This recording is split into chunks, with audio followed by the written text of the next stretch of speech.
যুবকেরা, ইসলামী ছাত্র শিবির কাছের থেকে দেখো পত্রিকা কি লিখলো, এগুলি দেখার দরকার নাই। পত্রিকার লেখা কোনো অভিনা, সবটা 100% সত্য, এটাও সঠিক না। কথা ঠিক কিনা?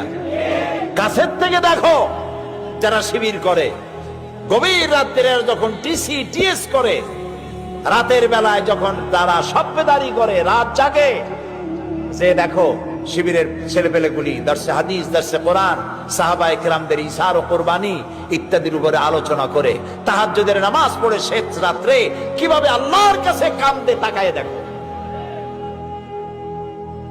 এই যৌবন কালে যারা নামাজি হয়, দিনদার হয়, আল্লাহ তাদের উপরে খুশি হয়ে যান।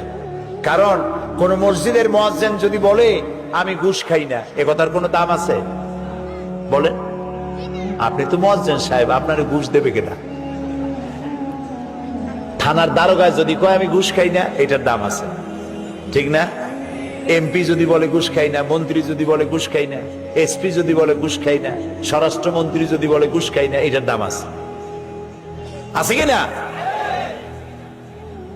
তো বুড়ো মানুষ যদি বলে আমি প্রত্যেক রাত্রে তাহাজ্জুদ পড়ি, হইতে পারে এ কারণে যে আল্লাহর ভয়তে পড়েন, অথবা এও কারণে হতে পারে যে ঘুম মোটে আসে না, করবেন কি? দুইটাই হতে পারে, আল্লাহর ভয়তেও হইতে পারে, আবার ওরকম কারণে হতে পারে। কিন্তু যুবকেরা যদি বলে যে প্রত্যেক রাত্রে পারি না, কিন্তু সপ্তাহে একবার আমি তাহাজ্জুদের নামাজ পড়ি, মাসে 2-1টা নফল রোজা রাখি, এই কথার অনেক দাম, ঠিক না?